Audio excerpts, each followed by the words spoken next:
feel like there isn't like a single aspect of my life right now that wasn't influenced by the trail.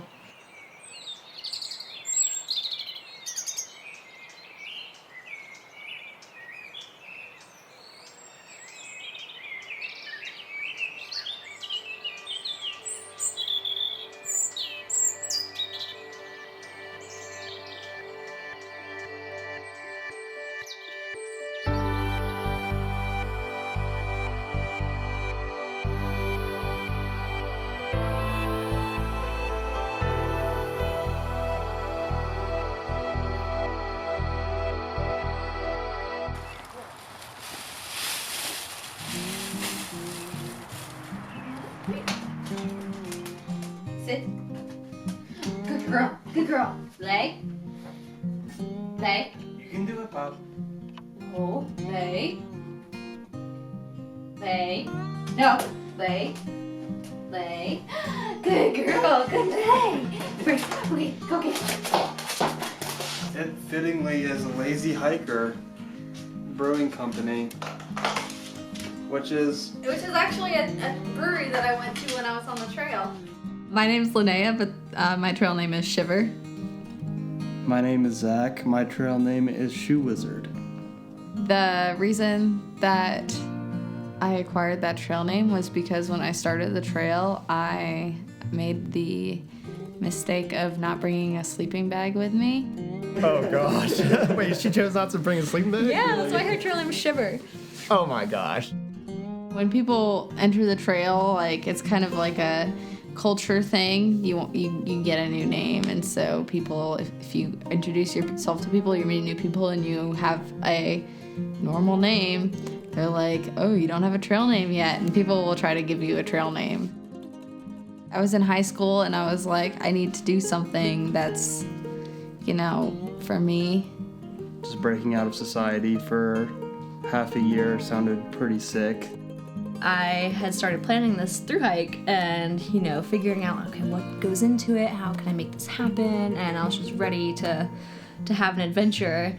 And then we started dating, and I was like, oh man, like I really like this guy, but like I don't want to like put my dreams on hold. And so then we talked about it. He was like, well, I've always wanted to thru hike the AT.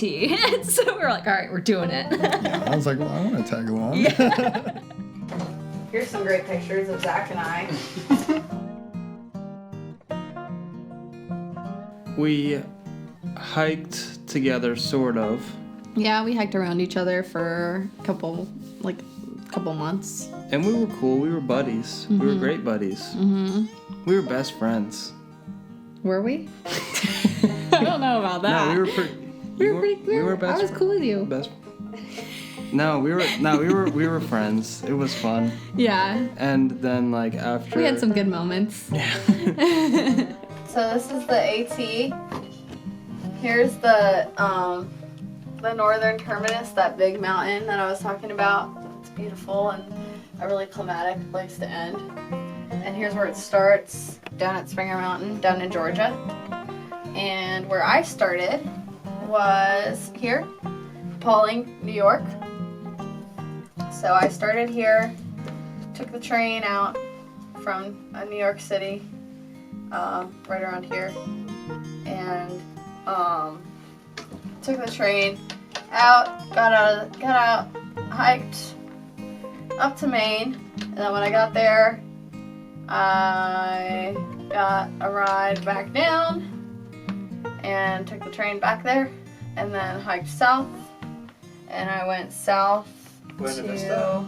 Yeah, Buena Vista, right around right here, and then that was where I got off the trail for a little while, and took a little break, and then I started back down here when I got back on the trail and hiked back up to here, and that was where my finish point was. Is there a long trail up here? And Zach started here and ended here.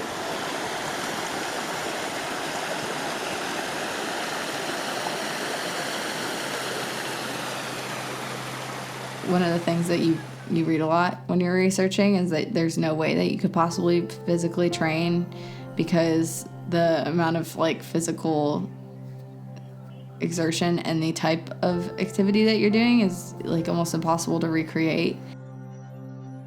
I mean, every hike is different, but I think I expected to maybe stay in hostels or motels or something a little bit more, but we found that, you know, once your life is on the trail and you're sleeping in your tent and you're used to that surrounding, once you sleep in a bed or sleep in a place where there's noises, it's just like not as good of sleep as you would get if you just stayed outdoors. So we gave ourselves a couple miles to complete for the last day, and we would like see signs like Springer Mountain 0.9 miles, and we were just like, okay, what? This is the end? Like, no. It was really surreal. It was just like kind of hit us. We're like, oh yeah, that's it. We're done. Well, what do we do now? Yeah. You know, it was kind of one of those situations, and But it was super exciting, and when we finished the trail, someone was able to take our pictures, and which I love looking back on because we're so happy. I mean, we just completed this huge feat. you know, you just get so accustomed to that lifestyle Yeah. that you just don't want that to end, and you're, you know, kind of disconnected from the day to day, but you're so connected with nature, and it's just, oh man, it was hard to give that up, you know. Yeah. Yeah, I feel like there isn't like a single aspect of my life right now that wasn't influenced by the trail in some way, because right now I'm about to graduate with a degree in environmental studies, and before I started the trail I didn't really know what I wanted to study, and like the trail was what gave me my passion for nature and studying like the environment. And then obviously I'm about to get married to Zach, and I wouldn't have met him if it wasn't for the trail.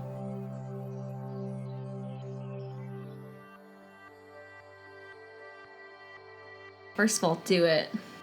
Just do it. Yeah, Just like trying to think if too you're much. thinking about it, just do it. Yeah.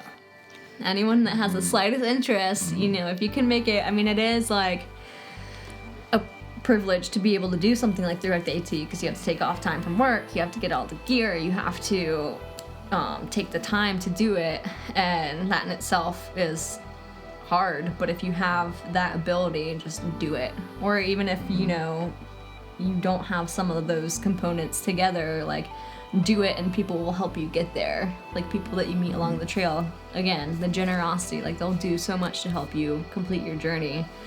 The biggest point that I have is that if you want to do it, you can do it somehow. Yeah, and bring you a should, sleeping bag. And you should do it with a sleeping bag.